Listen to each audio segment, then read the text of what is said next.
You're on the edge with me, Max Keiser. Yes, the dollar continues to be weak. The dollar is continuing to be weak. Did I say that already? The dollar is continuing to be weak. The dollar is taking a massive nosedive into the abyss of currency oblivion. The dollar, Warren Buffett toilet paper. The dollar is worthless as the global credit crunch picks up speed. Oh my goodness, what have I done here? You know, in America, they got a huge problem. The economy is, shall we say, stinks.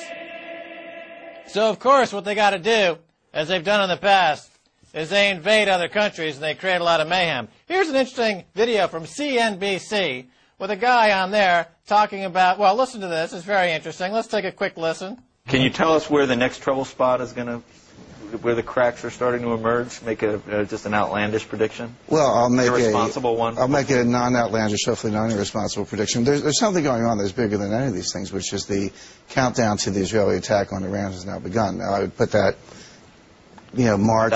That's good. The countdown to the attack by Israel on Iran has begun, according to CNBC, which is owned by NBC, which is owned by General Electric, that makes the various war machinery to make those attacks possible. That's right. They are advertising mass murder on CNBC. And, of course, the commentator says, well, that's good. Well, that's good. Mass murder is good, according to CNBC, according to the American media, of course, because their economy is so screwed up, they've got to go out there and murder people to try to get some growth. There's always growth in mass murder. But, of course, before that invasion, there's going to be a U.S. increase in their war efforts in Afghanistan. Now, here's another group of folks on the same network, CNBC, talking about invasion or the escalation of the war effort in Afghanistan. This is very revealing as well. President Obama announces his Afghanistan exit strategy to the nation tonight. Part of his plan includes sending 30,000 more troops to the region over the next 6 months. That gives us the opportunity to look at defense stocks. The S&P Aerospace and Defense Index up almost 20% year to date. Today is trading higher again by 1.5%. So which stocks are worth your investment dollar? Joining us to discuss, Howard Rubel, Managing Director at Jefferies. We also have Alex Hamilton, Head of Research at Jessup and Lamont. Thanks to both of you for joining us. Howard, let me start with you. I mean, this is a stimulus plan in and of itself. Which stocks do you think benefit? I like General Dynamics, I like ATK, and I like Northrop Grumman. Alex, what do you think about that? Great! He likes murder and mayhem. He likes illegal occupation. He likes mass genocide. And they're all trading on the New York Stock Exchange. And you, too, can take a stake in these emerging death stocks.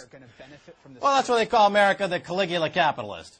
They're sadists. Obama is sadist in chief, and he's out there, he sees there's no growth in the U.S. economy. There's no growth in the domestic economy. So let's go invade another country and try to do what we did.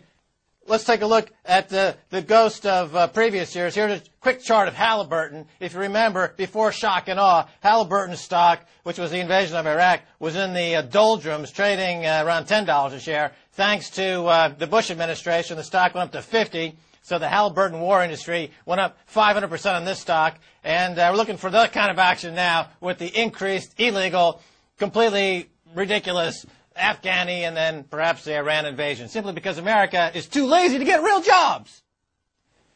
All right, let's bring in on the edge producer Stacey Herbert,